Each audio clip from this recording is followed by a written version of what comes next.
In today's video, I explore a beautiful hilltop complex in the eastern city of Hualien and uncover some interesting facts about its history and connection with one of the most dramatic and deadly combat tactics of the Second World War.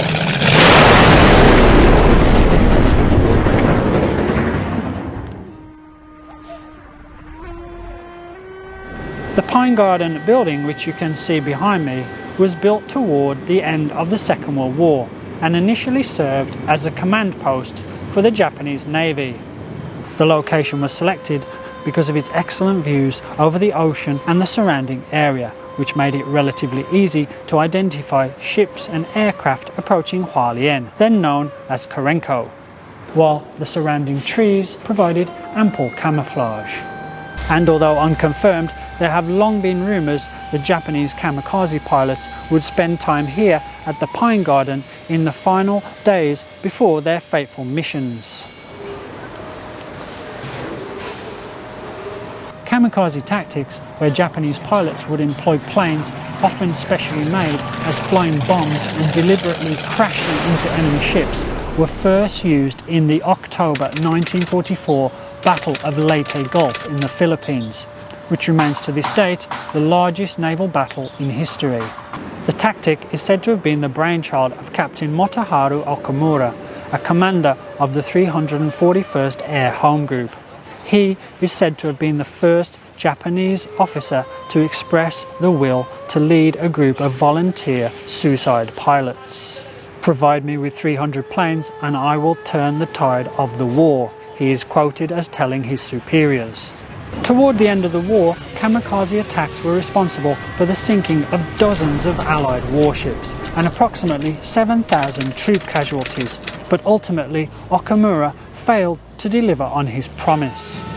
More than 3,000 Japanese pilots also perished as a result of the Divine Wind program, and some of them were said to have been served sake by high-ranking officers in the wooden building you can see behind me.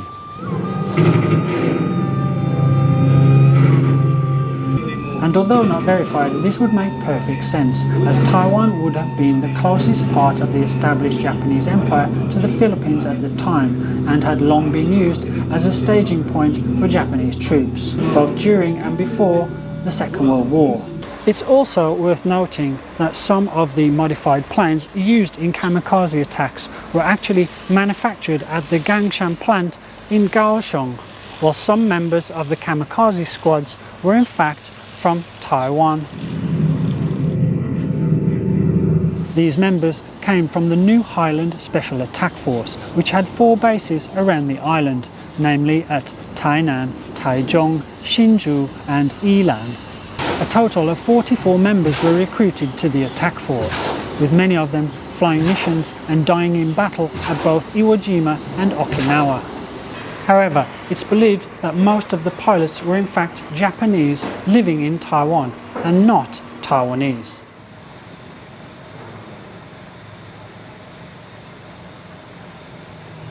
In fact, there is only one official record of a Taiwanese dying in a kamikaze mission, that of 21-year-old Liu Zhihong, a native of Tongluo in Miaoli.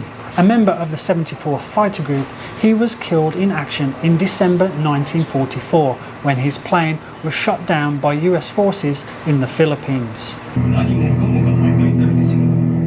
Another Taiwanese who is said to have been a kamikaze squad member, Jianghua native Jiang Zhengguang, joined the Special Attack Squadrons while living in Japan.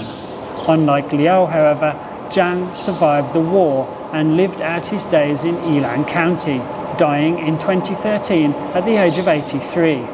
According to Jiang, he was able to survive his suicide mission by sabotaging the vertical stabilizer of his plane so that it missed its target and crashed into the sea.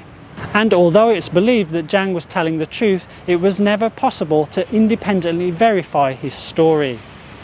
If true, then Jiang's story would appear to vindicate apparent concerns expressed by Japanese commanders at the time, as it was said that they were reluctant to use Taiwanese on kamikaze missions because they questioned the will of their colonial subjects to make the ultimate sacrifice in the name of the emperor. And while it is unknown whether any other Taiwanese took part in or died during kamikaze missions, given the strong links between Japan and its colonial territory at the time, it remains a distinct possibility.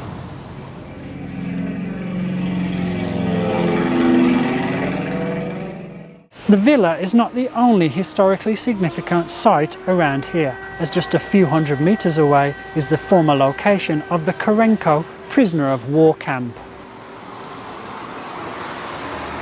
Out of the 14 former POW sites in Taiwan, this one was unique, as it was the place where the Allied military top brass, captured in Southeast Asia, were held. In total, 401 prisoners were interned here between August 1942 and June 1943, including British Lieutenant General Percival, Major General Callahan of the Australian forces, both captured in Singapore, several high-ranking US officers from the Philippines, and Dutch Lieutenant General H. Turkorten. The officers were forced to endure horrific conditions as food and medicine were routinely withheld, while they were also forced to grow food, raise animals and do hard manual labour in conditions unsuited to men of their age. This resulted in the deaths of several of the men here before the survivors were moved on to other camps. A memorial was erected and dedicated at the site of the former Karenko camp, now the Hualien military police base, in November 2012, and serves as a reminder of what happened here and a tribute to those who died. And that's it for today's video and history lesson. I hope you enjoyed it and learned something. If you did, then you know what to do. Give me a like, subscribe to the channel, or click the bell for notifications. If you'd like to help support the channel, then you can click thanks down below, buy me a coffee, or have a look at channel memberships. Click join for more details. And that's it. See you next week. Take care. Over and out.